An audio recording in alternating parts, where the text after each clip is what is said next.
Barsky. He is a former KGB spy and author of Deep Undercover, My Secret Life and Tangled Allegiances as a KGB Spy in America. Jack, welcome back. Good to have you back on the program 2 nights in a row. Well, good to be back.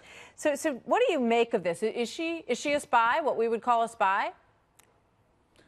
I would think so, albeit most likely an amateur, because I understand she communicated via Twitter and emails.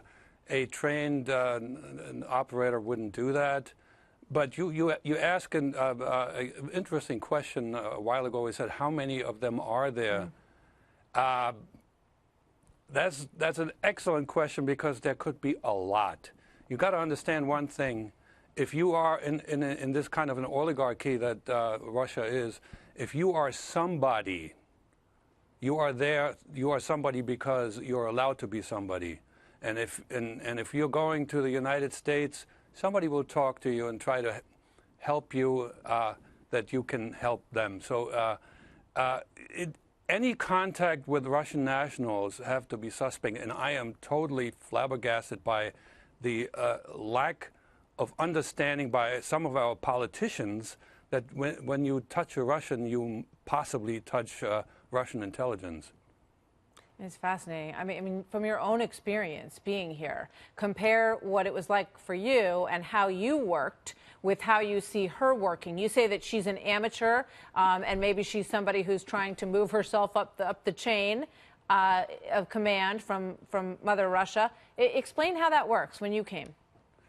Well, let me tell you something. Calling her an amateur, I also have to compliment her, because she got a lot further than I, as a trained professional, got. I mean, she made contact with a whole lot of people that are and would be of interest to Russia. I failed in that respect. I was trained extremely well. I was really undercover secret. She's playing the game, you know, around the, you know, there's a fine line between being a friend and being an influencer, trying to, you know, get close to somebody and eventually making that person an asset.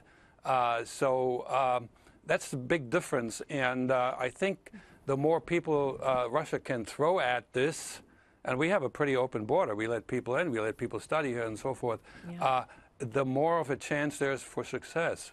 So one of the things that they're investigating is whether or not she was using this gun advocacy group to funnel money through the NRA to, you know, then have the NRA use money to support the Trump campaign. What do you think of that theory? I think it's a bit of a stretch, however, and this comes right out of the old KGB playbook. We were taught, and I think this is real, that the best recruits are the ones, folks with strong convictions. Even more so when people who are subject to ideological thinking, but strong convictions where you befriend people and you make believe that you have the same beliefs, and that way and this is called, in intelligence circles, called ultimately recruitment under false flag. I know you said that it almost brought you to tears yesterday when you watched the president, and you just said you think a lot of politicians don't get it when it comes to how this works. Would you put the president in that category? Unfortunately, yes. But it's not just the president. It's a lot of our lawmakers. This is my observation, that Americans are very trusting and very naive, unlike Europeans, who are always suspicious of their neighbors. This should not trickle up to the highest levels of government.